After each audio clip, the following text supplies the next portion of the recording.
Hello everyone, this is Keith from the Solo Gamers Club, and welcome to my channel. Tonight I'm going to conclude my short series about learning solo role-playing using the Forbidden Lands core set. In this video, I'll provide some examples of play, and I'll try to show how I'm learning to interact with the game mechanics and with the Oracle. But before we begin, I have a few things I'd like to discuss. I've prepared some custom rules regarding rivers. In the rules as written, it only says that rivers can be crossed with a boat, or at a ford, or by swimming.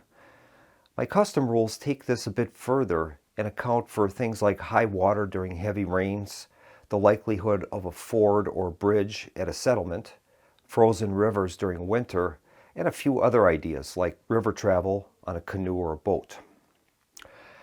Also, as I discussed in the original video, I'm thinking about using a terrain hex flower to generate a random map. I purchased a set of 1-inch hexagonal blanks from Amazon, and I'm thinking about creating a set of terrain tokens, and those would match up with this hex flower that I'm experimenting with.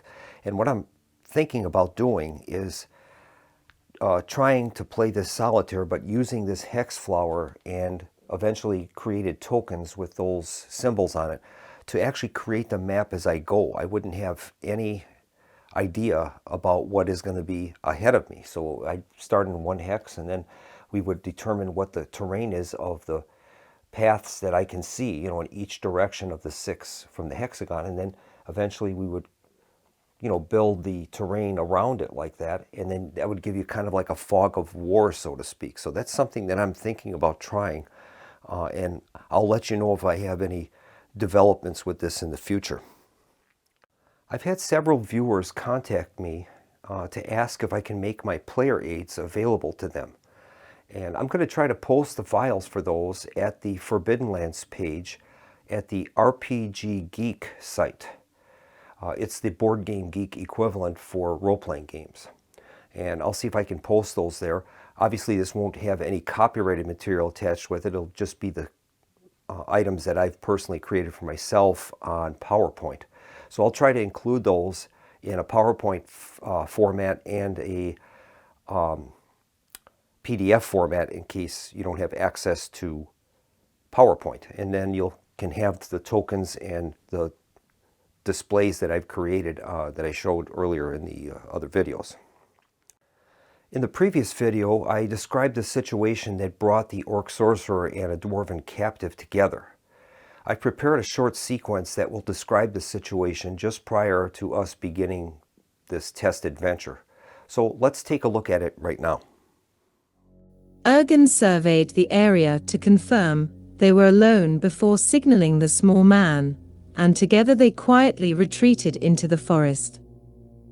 Shortly after, the Orc captain concluded the clash between the two warring orcs and, realizing a prisoner had escaped, roared, "Find the little maggot!"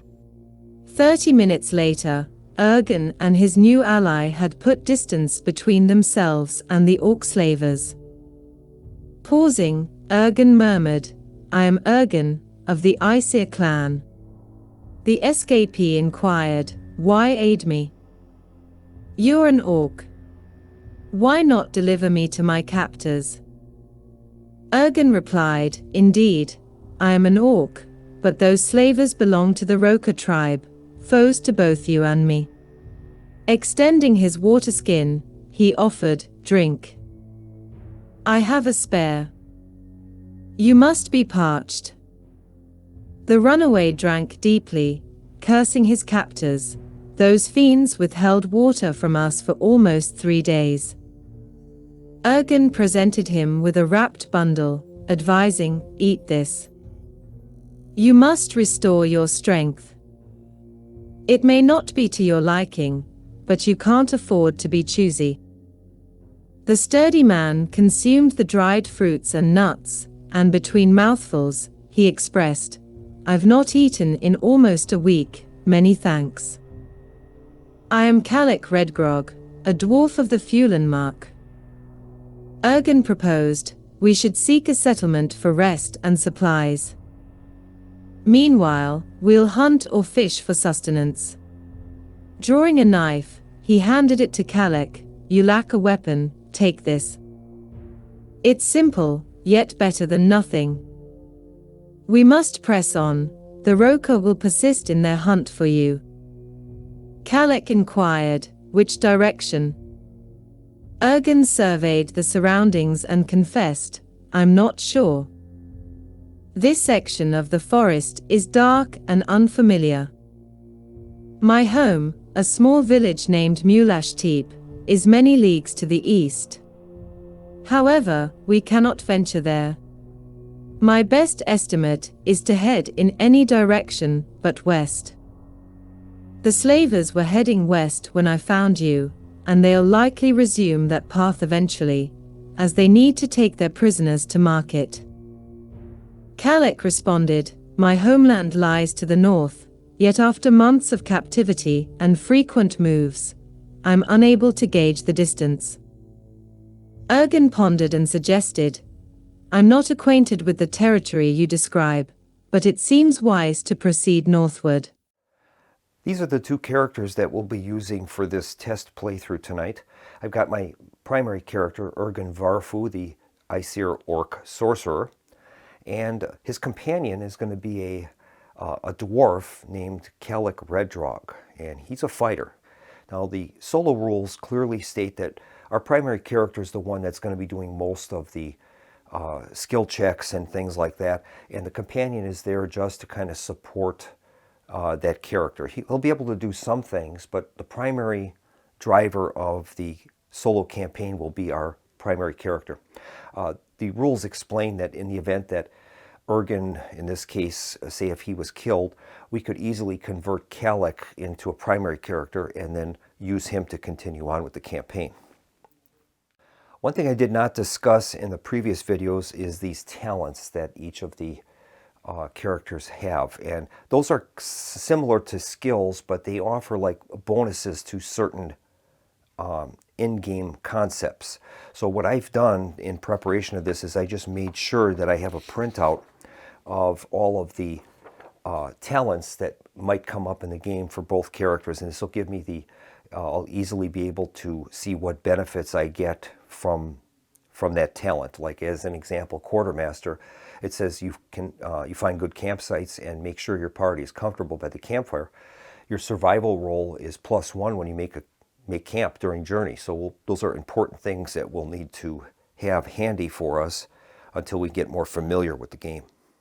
Now, I didn't go into the actual character creation process line by line. I might maybe do that in the future for someone if they're interested. But on the back of these is where the gear and relationships, and if you had mounts or anything, that's where that stuff is documented. So I basically, this is the gear that Ergen has. Now, part of the creation process allows you in the solo version to return starting items that you don't want and exchange them for cash. And then you can use that money to purchase other equipment. And that's what I've kind of done for Ergen. I've purchased some extra food, moving him up to a D12 for food, and then things that he'd need, a small tent, some rope, flint and steel, some blankets, some leather armor was very important, and then some throwing knives and a dagger.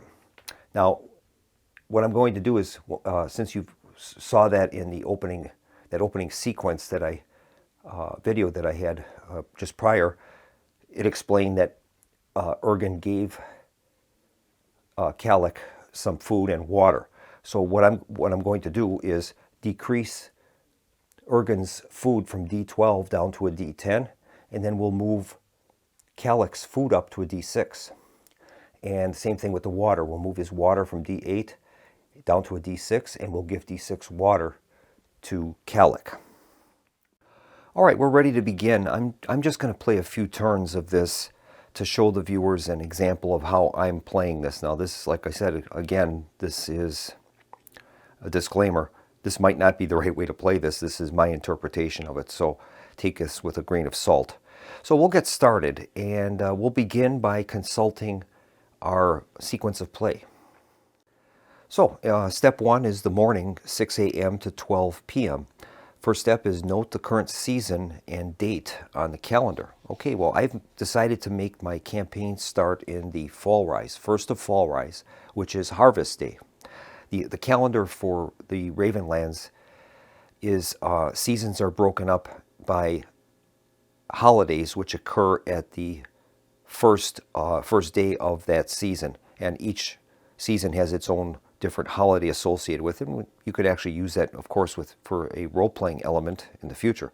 So right now it is the morning of the first of fall rise, and that is obviously a fall turn. So we're going to start by marking our quarter day calendar with a fall token to let us know that we're in fall. And it's in the morning, so it is going to be light. Only in winter would it not be light. And the party has not eaten or drank yet, so we'll put those tokens down there. Next step is to shuffle our deck. So we're going to get out our card deck, and we're going to give that a shuffle. That's going to be the starting point of for our oracle and for other things. So we'll just give this a cut, and our deck is ready to go. Next step is to determine the weather. All right. Now originally I was going to use a hex flower weather generator that I purchased online, but I took a closer look at the advanced weather elements that Matt Kay had designed, and I'm going to go with this. This is a very simple system that will generate with just 2 cards our wind conditions, precipitation, and temperature. So we'll end up going with this, and this seemed to be actually a little nicer than I think the hex flower system. And so we'll start with this, and the first step is we draw a card, and that first card will tell us the wind and whether or not there's any precip. So first card is a 3 of diamonds. So we've got a 3 here, and that's light breeze, no effect. All right, and the second half of that is a red suited card is no rain, so that is great. We'll draw another card now, and that'll determine our temperature conditions.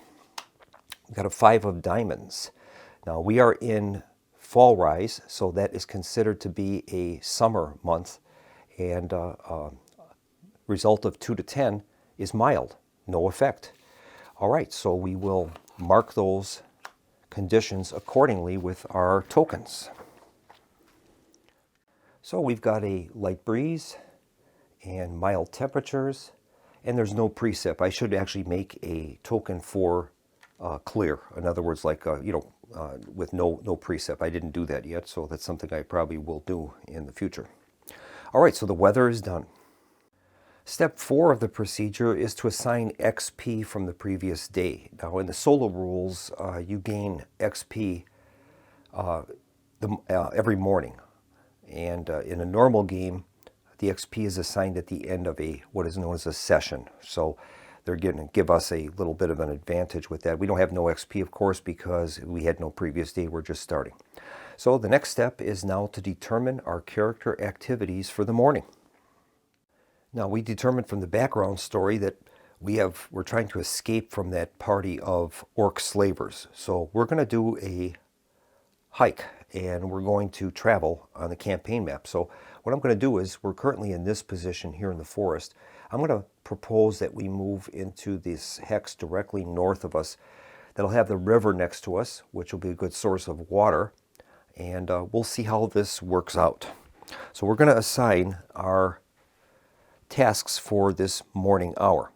And looking at our character sheets, we'll see about our skill levels for the actions that we need to perform. Someone's going to have to lead the way. You have to lead the way if this is into a new hex that you've never explored.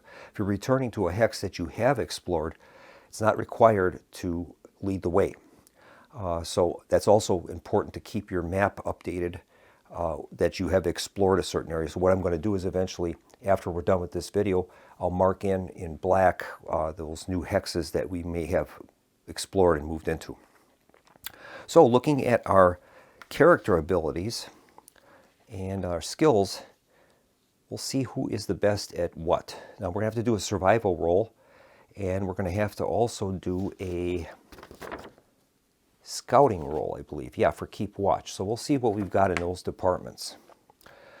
Scouting, Calic is very good at that. He's got a 3, so he would get 3 bonus dice for that action. And Ergen has a scouting of nothing. He has none and no survival. And Calic also has 2 for survival. So I think what we'll do is I'm going to have Calic lead the way. So he'll be in the lead the way box, and we'll have Ergen keep watch to see if those other orcs might pursue us. So we're going to have to perform a few actions here to resolve this hike. We'll start out with Calic's lead the way roll. That's a survival roll, and it says that it can be combined with a hike and keep watch if you were a lone character. But it can only be done by one adventurer in the group, and helping is not allowed. So we're going to build his dice pool for this. We know that Calic has a survival ability of 2. So that's going to give him 2 skill dice. So we'll give him 2 red dice to form that pool. And that's also a wits ability. Now his wits are 4, so he would gain 4 base dice, which is his wits ability. So that would be his dice pool for this lead the way roll. Now I should point out, I haven't discussed this yet, I did talk about successes and banes. Now skill dice, the banes of skill dice don't count, and that makes the skills I think much more important than even your base attributes, because none of those ones will count. Although they will with the white dice, and that's the difference between those 3 elements of the dice pool. White and black dice, the banes will kick in, but not for the skills, which is good. So we'll give this a roll, and we'll see if we can pass this lead the way roll. And we've done it. He has a 6.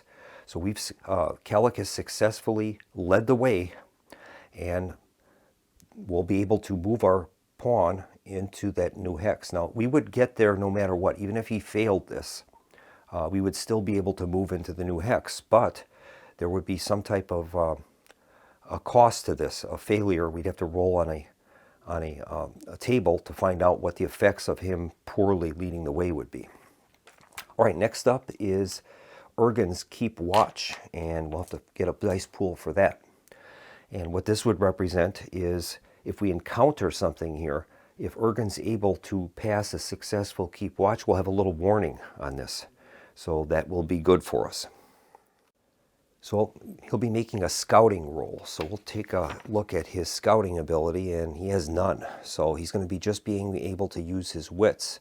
His wits is a 5 though, so we're going to get 5 base dice for that, and that will form his pool. So he's going to get 5 base dice, and hopefully he can pass this, and we'll see what happens. Here's his roll. And he failed, and unfortunately he has 2 banes. So if we try to push this roll, those 2 banes are going to kick in, and he would take 2 damage to his base category of wits. So we have to gauge what is the importance of passing this survival roll as opposed to not having a heads up on what might be in the hex. I think with 2 banes, we'll probably not try to push this roll. And that's the beauty of this system, is everything is a counterbalance, and there's always very tough decisions that you have to make. And that makes this really an interesting system. So we have successfully passed our lead the way, but we failed to keep watch. So we'll see what happens with that. The next step in the procedure now is to use this expanded encounters table. We're going to draw a card, and that's going to tell us whether we have an encounter or not. And we'll use this table every time we enter a new hex. So let's draw a card and find out what the result is. Okay, we have the King of Spades. So we're in the Spades area, and it's a face card. So it says General Encounter. Draw a card and consult the chart in the Book of Beasts on page 170. So that's what we're going to do. So we'll turn to our General Encounters in the Book of Beasts, and we'll draw a card and see what we get. Card is an Ace of Hearts. So we're in hearts, and ace is rival adventurers. All right, let's find out what that means. Rival adventurers. And that says in the notes that we come across a competing adventuring party. Consult the helpful or hazardous oracle on the Book of Beasts, page 172. All right. And this says, in many situations, you may wish to know how hazardous or hostile an encounter is. This can be used for NPCs and villages. In that case, roll for your reputation first and use the oracle below if you're not known to find out how people react to you. All right, so we're going to draw a card and we'll see what their reaction to us is, and then we can maybe role play this out. Here's the card. We have a 7 of clubs, 7 and a black suit. So it's mildly dangerous. All right, so we've met a group of people and they appear to be mildly dangerous. All right. Okay, so to determine what this group of adventurers is composed of, we'll just turn to our backstories chart that we have, and we'll do a D66 roll and find out what the race of this group of adventurers is composed of. That might be the easiest way. So we'll use the red and white dice. The red will be the 10s. We rolled 52, and that's a goblin, a group of goblins. Okay, so that's a goblin adventuring party. And let's find out how many goblins there are. Well, I think we'll just roll a D6 and see how many there are. All right, so there's a group of 4 goblins that are kind of mildly hostile to us, it appears. All right, so this is the situation. We've got Kalik is leading the way, and Ergen was doing his keep watch, and he failed that. So what happened is they came across a group of 4 goblin adventurers, and at pretty close range because he failed his keep watch roll, and they kind of just turned a corner around a tree, and boom. 4 goblins standing there, and they're not real happy. And we know from our helpful and hazardous oracle that they're mildly dangerous. So I think our best bet here is to try to talk our way out of this. And Ergen was pretty good in his younger days at diplomacy and things of the court until he got kicked out. So we'll see if he can maybe talk his way out of this. So you can imagine these goblins are not too happy with us kind of moving into their area, and I'm sure that they'll say, hey, what are you two doing here? This is our area.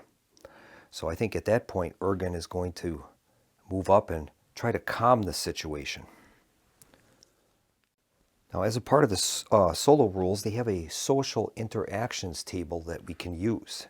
And it says here that depending upon if we're attempting to manipulate someone else or they're attempting to manipulate us, we would check their wits or empathy, and then that would be the number of successes that we'd be required to be able to get a positive result for us in a social interaction. Now, we're attempting to manipulate them. We're trying to calm them down and say, hey, we're not here to cause you guys any grief. We're just passing through. So we're going to be trying empathy. So what we'll have to do is look up the empathy of a standard goblin, and we can get that information from the Game Master's Guide. So looking at the Game Master's Guide, we find out that a typical goblin has an empathy of 2. So we'll use that as our baseline for this social interaction. Now with a wits or empathy of 2 to 3, we need 1 success only. So I'm going to have Ergen try his best at trying to calm this situation. So looking at our skills chart, and we find out manipulation, your ability to convince an adversary using charm, threats, or sensible reasoning. So that sounds reasonable. That's going to use the empathy ability. So we'll check out Ergen's empathy, and we'll see what kind of skills might be involved in this. So Ergen has a manipulation value of 1. So that's going to give him 1 skill die to use during this encounter. Also has his empathy ability. His empathy is a 3, so that's going to give him a total of 3 base dice to use in addition to that. So we'll get out 3 base dice. And then we have to decide on whether or not this is going to be an average encounter or something slightly more difficult. Now we know that these guys are a little agitated, so I think that would make this more than a standard type of test. So instead of it being an average test difficulty, I'd say it would be slightly demanding. So it would be a -1 to our skills ability. So we're going to lose that red die, I think, to make this encounter a little harder. And that seems to be logical considering these guys are a little irritated. So we're going to have Ergen attempt to manipulate these guys and to make them believe that we're not a threat to them. If we fail this, it's going to go into a combat. Okay, so here is the roll. And we failed that. And he has 1 Bane. So if he can attempt to push this, but he'd only have 2 dice to re-roll, and he'd be taking a hit to his empathy in the process. So I think this is important enough, or I think we'll do that. So we're going to try to push this roll. And here's the push roll. And he's passed it. He has passed that. He's managed to convince these goblins that we're not a threat to them. And he basically tells them that there's a party of Roka orcs nearby and that these guys should watch out. And the goblins believe him in that, and they actually thank him for giving them a heads up that there's Roka orcs in the area. So we've managed to kind of dissuade those goblins, and I think what we're going to do is we would just continue to kind of move on our own way, and the goblins would move on to their way. So as a result of that encounter, Ergen is going to take 1 point loss to his empathy. So we'll put an X out in there.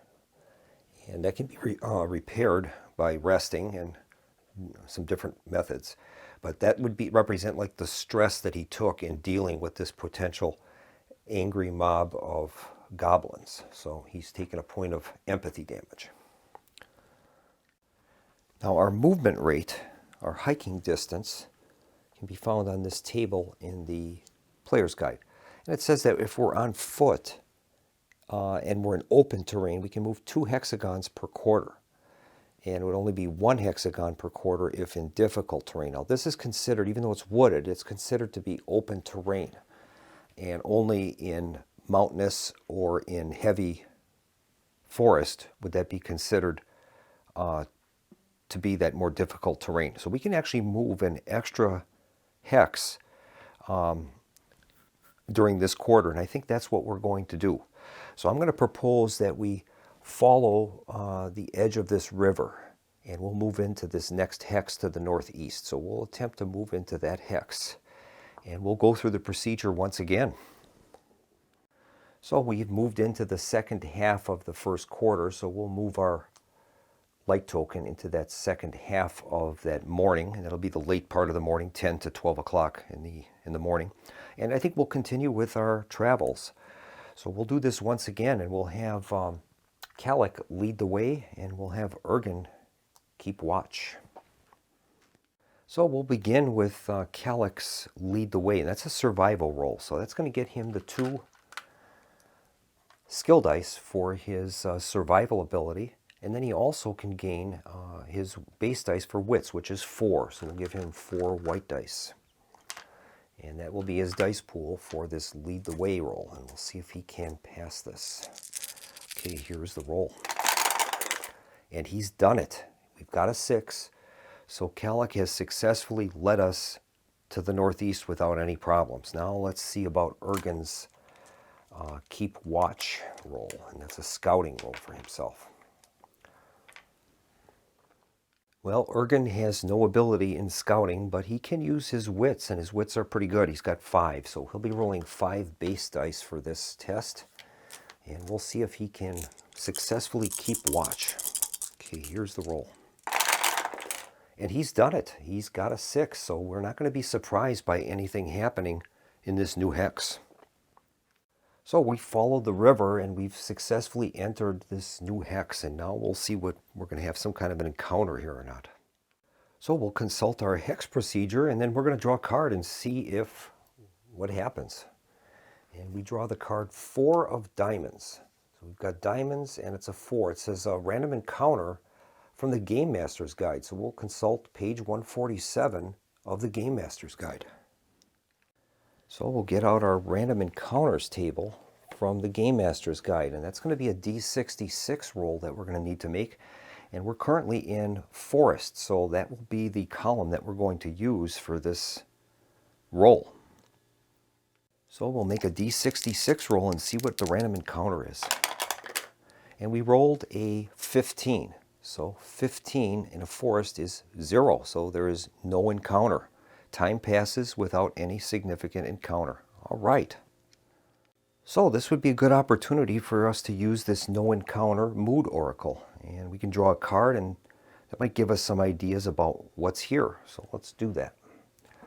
Card is a 3 of clubs, and that says isolated. Okay, so this is an isolated part of the forest, so there's really nothing around there, and that is going to complete then our morning operations. We've done 2 movement cycles, and we're able to travel 2 hexes per quarter. So now we would move into the next quarter, which is day. So we'll advance our tokens into the first half of the day sequence, and it's still light. It's always light during the day, no matter what season we're in. And now we can decide on our next quarter's actions that we're going to assign to our characters. So consulting our sequence of play, we go to step 2, that's day, between noon and 6 p.m. Determine the character's activities for the day hours and then resolve any actions or encounters that might result. All right.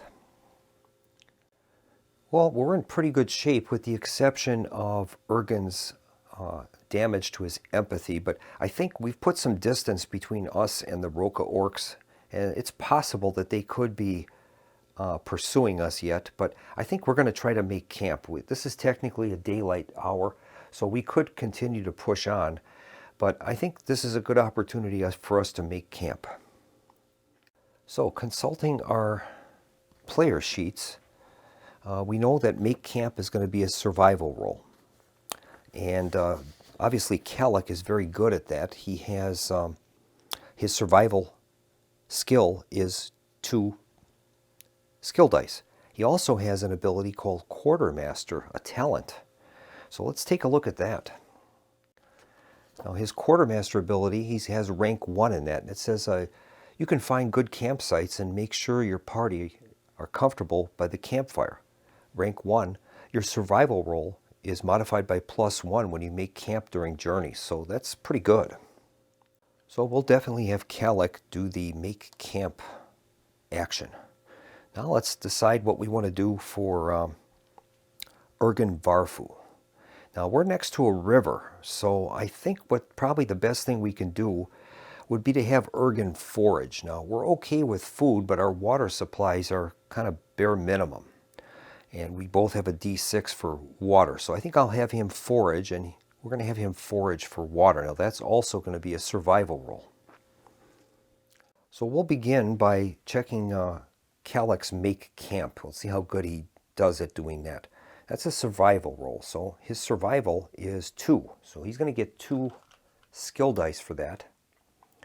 And we know that from his Quartermaster ability, he gets an extra 1. So he'll get 3 skill dice for that. And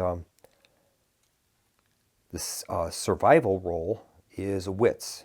His wits is 4, so he'll get 4 base dice for that. So he'll be rolling 7 dice for this make camp attempt, which is pretty good. So we'll have him make the roll, and we'll see if he's able to successfully make a proper camp for us. Okay, here's the roll. And he's done it. He's got 2 successes, so he's done a great job on selecting a good campsite for us that's safe and comfortable. Now as for Ergen's foraging attempt, we told the Game Master that we were going to be following that river, so I don't think it's going to require Ergen to make a foraging roll to find that water and to refill the water skins. So I think that makes sense. So we're just going to have Ergen automatically succeed at that, and that'll refill our water skins. Now this is one thing I'm not sure how to handle. Do we go up 1 slot on our water from a D6 to a D8, or does he fill them up completely up to a D12? And I would guess that they're limited as to what they can carry. So I'm going to move up each of the characters from a D6 to a D8, and that's assuming that Ergen has filled both water skins. So the process of making camp and filling up the water skins will advance us into the evening. And now in summer only would it be still light, so it's not summer, so we're going to move into darkness now. So we have no light source right now, it's getting into dusk. Now I would imagine that both characters would be sitting around the campfire right now, and they're probably going to discuss a little bit about themselves. And I think at this point, Kalik kind of told already Ergen where he's from and what happened, but Ergen really hasn't relayed too much information to Kalik, and I think Ergen probably would be motivated to kind of share his story with him. So I think this is a good opportunity where our characters can eat and drink, and we can get those requirements accomplished. And at the same time, while they're sitting around the campfire, Ergen is going to tell Kalik kind of his story. And it's kind of a sad tale. Ergen was an apprentice to a very powerful orc sorcerer. And he made his inroads into kind of the higher echelons of that orc community. And he was learning from this very advanced orc sorcerer his craft. And unfortunately, there came a time when Ergen was performing an experiment, and the orc leader's nephew was killed. And the orc leader was going to put Ergen to death, but his professor intervened and allowed him to just be banished, which was almost as bad to Ergen. And that's kind of what led him out here. And he admits to Kalik that he really didn't want to move on with life anymore, but when he came across Kalik, that kind of changed his attitude, so to speak. So we're going to make our food and water rolls right now, and that's a pretty simple procedure. We find out what kind of dye we have for capacity, and we're going to roll that style of dye. As an example, we've got Ergen has a food capacity of D10. So we're going to be rolling a D10, and on a result of 1 or 2, we'll have to lower our capacity down 1 level. So this would be Ergen's roll. He rolled a 4, so he's good. He'll remain at a D10, and we'll have him roll for the water right away, which is a D8. And he failed that, so he drank up quite a bit of water, and that's going to move him down from a D8 down to a D6. And we'll do the same then for Kalik. Kalik currently has only that little bit of food that Ergen gave him, so he's only going to be able to use a D6 for this. So there's a good chance that he's going to run out. And he passed it, so there's enough food to kind of sustain him for the day. And he'll make his water roll right away, and that's a D8. And he passed that, so his water skin is still pretty full. So we can change these tokens over to note that we have drank and eaten. Party's in good shape with that. Now while Ergen's telling his story, he also tells Kalik of an orc legend. And this is an orc legend that I developed using the Legends and Adventurers tables. And we'll just read through this real quick. It's called Condal's Dagger. In an era long past, before the blood mist shrouded the land, and amidst the time of the Third Alder War, there lived a shrewd elven queen named Mako.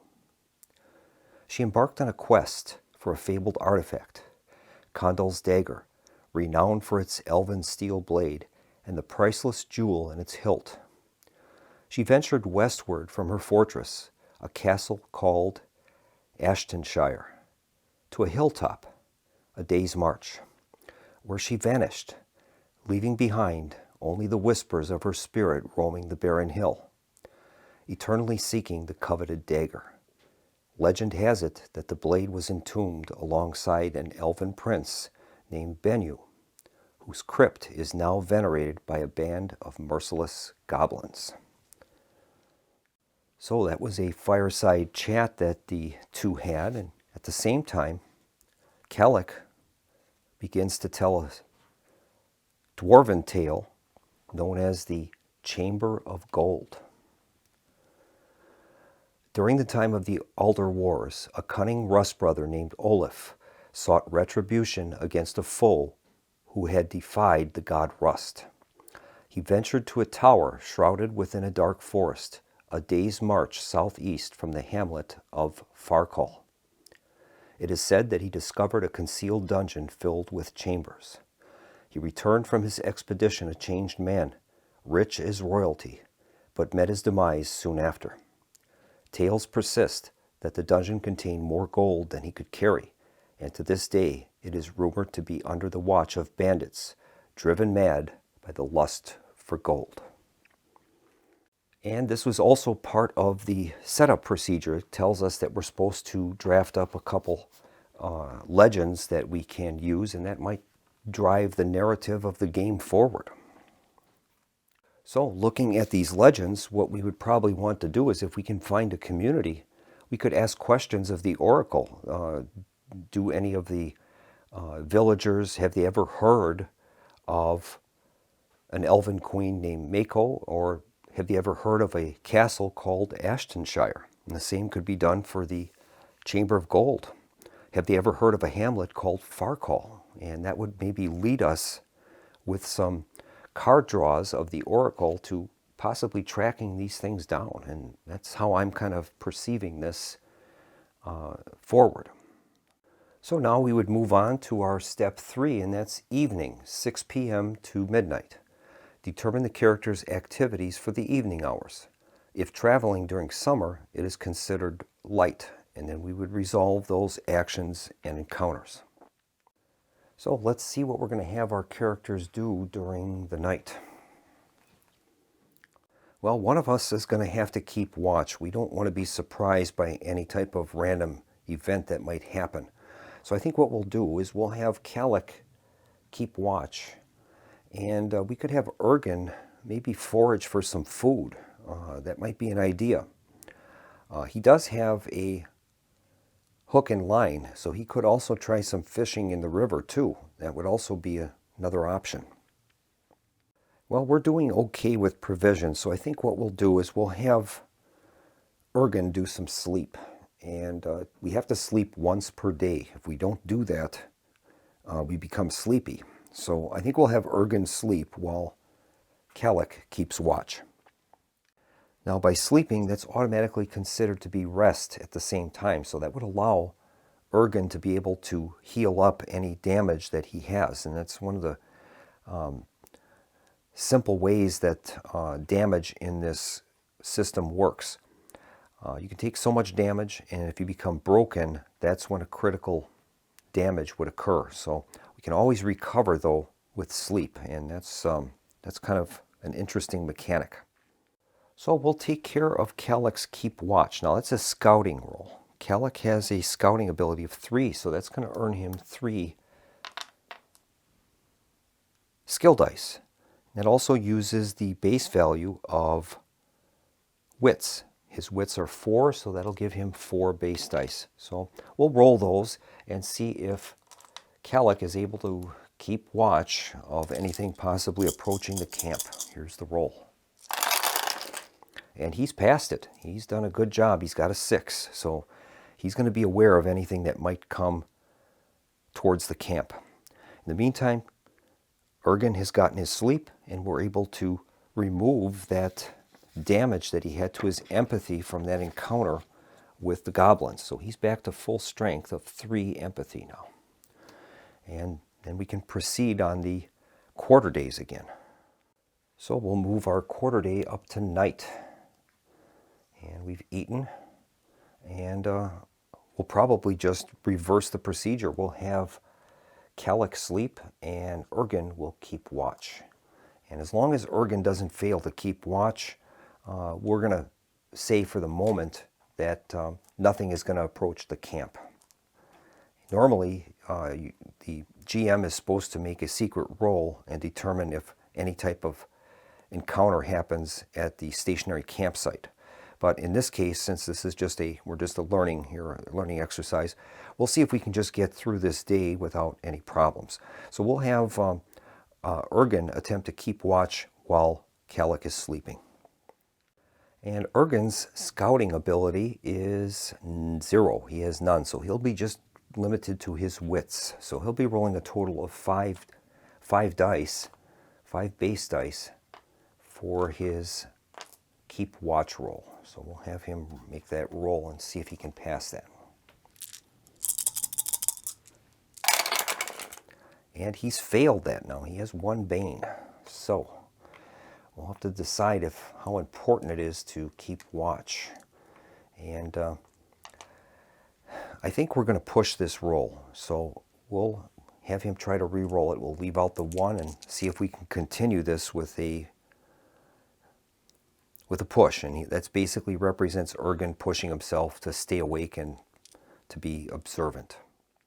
And here's the push roll. And he's passed that easily with no additional banes. So he's going to take 1 point of damage to his wits, and that probably represents him being a little sleepy or groggy, I guess, from staying up at night and keeping watch in the darkness in the trees. So we'll mark Ergen with 1 point of damage to his wits. That moves him down to 4. And that would complete 1 full day of our campaign. And that's kind of how I'm envisioning this to work.